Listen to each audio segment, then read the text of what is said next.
Hello everyone.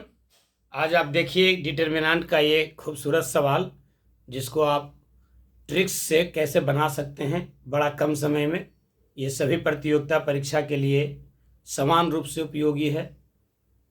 12th board के लिए, JEE mains के लिए, बीपीएससी टीआरई पीजीटी मैथ्स के लिए, एनडीए के लिए।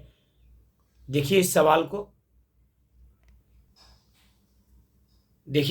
को कैसे बनाते हैं।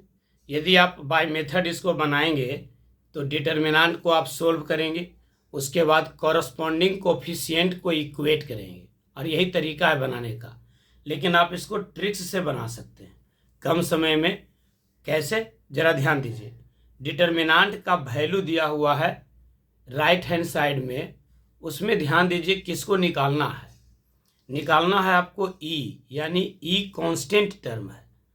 तो इसका मतलब ये हुआ कि ई का जो वैल्यू है वो एक्स से इंडिपेंडेंट है और आपके पास ऑप्शन में भी सब वही है। जो भी ऑप्शन है उसमें कहीं भी एक्स का वैल्यू नहीं है।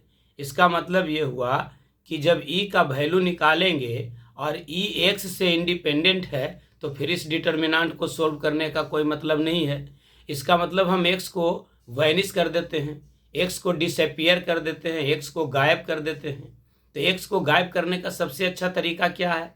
तो ऑब्जेक्टिव मैथमेटिक्स में एक्स को गायब करने का सबसे अच्छा तरीका है कि आप एक्स के बदले में पुट कर दीजिए जीरो।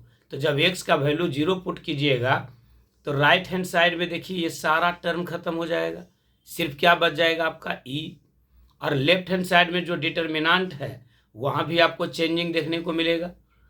तो जहाँ जहाँ आपको एक्स है उसमें डिटर्मिनेंट में आप उसकी जगह पर जीरो पुट कर दीजिए, यानी put X is equals to zero और सवाल बड़ा आसान से बन जाएगा।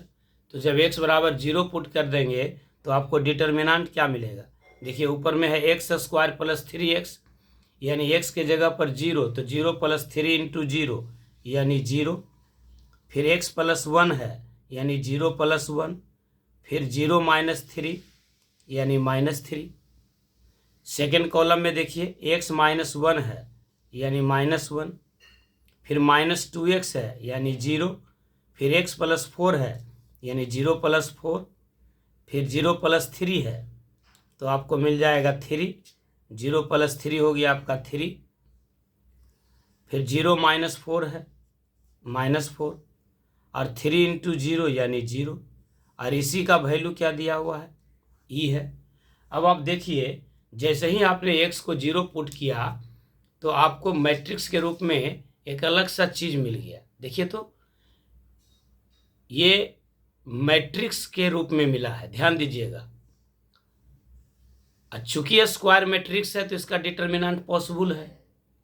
अब जरा जाइए मैट्रिक्स के टॉपिक में और सोचिए कि ये कौन सा मैट्रिक्स है जिसका प्रिंसिपल डायगोनल का एलिमेंट सेम है और प्रिंसिपल डायगोनल के ऊपर का एलिमेंट और नीचे का एलिमेंट सेम है, बस बट ऑपोजिट साइन है। प्रिंसिपल डायगोनल का एलिमेंट जीरो है और प्रिंसिपल डायगोनल के ऊपर का एलिमेंट और नीचे का element same but opposite in sign.